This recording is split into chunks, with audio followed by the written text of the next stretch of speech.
है। 3 दिन से घर में सब्जी नहीं बनी है। 3 दिन से आपके घर पे सब्जी नहीं बनी है?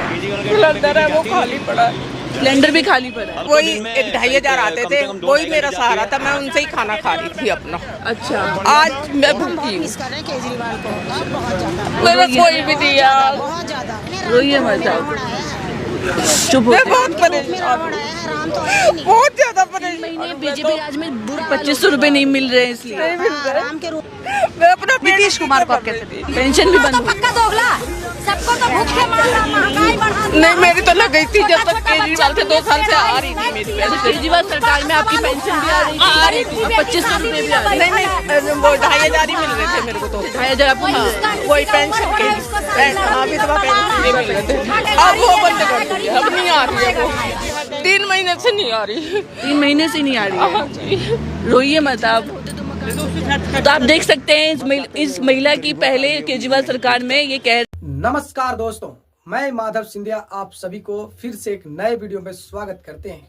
आइए आज के इस वीडियो में हम लोग जानते हैं दिल्ली सरकार के बारे में। जी हाँ, दिल्ली सरकार रेखा गुप्ता के बारे में, दिल्ली के मंत्री रेखा गुप्ता और उसके मंत्रियों के बारे में जानते हैं।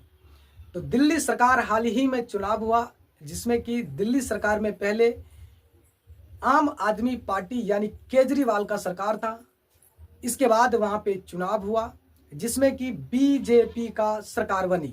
जी हाँ, आप जानते हैं कि बीजेपी की सरकार सबसे घटिया सरकार है, सबसे पनौती सरकार अगर हम कहें तो मोदी का बीजेपी सरकार है। बीजेपी सरकार में जो है कि बिल्कुल फॉल्सबाजी, झूठा फरोश का काम करते हैं। नरेंद्र मोदी जहां पर चोरों में गिनती आते हैं, चोर कहा जाता है, जो बोलता था वो हम लोग चौकीदार हैं, चौकीदार नहीं, नरेंद्र मोदी बिल्कुल चोर हैं, उचक्का हैं, एकदम घटिया आदमी हैं।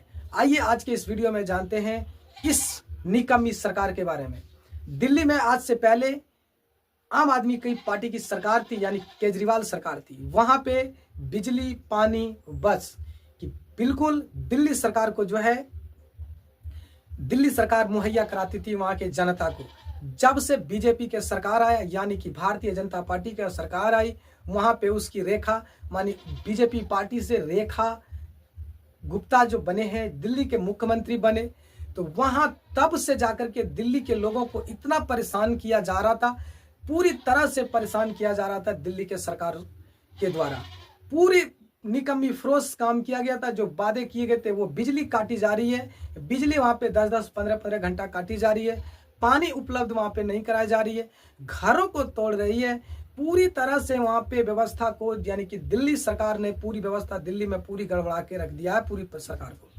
जहां तक आप देखे होंगे कि बीजेपी जो है कि नरेंद्र मोदी बिहार के द्वारा पे जब आए थे तो वहां पे नरेंद्र मोदी को जो है कि बिहार के लोगों ने उसको निकम्मा नकार दिया है, निकम्मे आदमी को नकार दिया है। वो देश के लिए पूरी तरह से वो अब भ्रष्ट के गिनती में आ जाएंगे। पूरी तरह से बिल्कुल वो मोदी खराब हो चुका है। अब जानते नहीं है कि बिहार के लोगों ने उसको नकार चुका है मोदी को। कुर्सी खाली रह चुका था, वहां का जब वो रैली किया था तो बिल्कुल एकदम उसकी कुर्सी खाली रही थी, रैलिया में आदमी ही नहीं दिख रहा था। उसका चहेते जो उसका कार्यकर्ता लोग थे वही लोग वहां से उछल करके वहां जा रहे थे, तो वहां इस प्रकार से उसको देखने को मिला था। तो नरेंद्र मोदी का सरकार यानी वो चौकीदार कर रहा था, वो चौकीदार नहीं चोर है। आप को बिहार में भी चुनाव है तो बिल्कुल कतई नहीं बीजेपी सरकार को वोट दीजिएगा, नहीं तो जो दिल्ली में अभी हाल में हो चुका है, बेहाल हो चुका है दिल्ली सरकार के, दिल्ली के जनता को, वही आपको होने वाला है। इसीलिए इस बार बीजेपी के कोई भी के नेता कैंडिडेट आपको बिहार में खड़ा हो तो उसको जूता से मारने की बात करेंगे, उसको चप्पल से मारने की बात करें। वोट मांगने आए तो उसको मारने की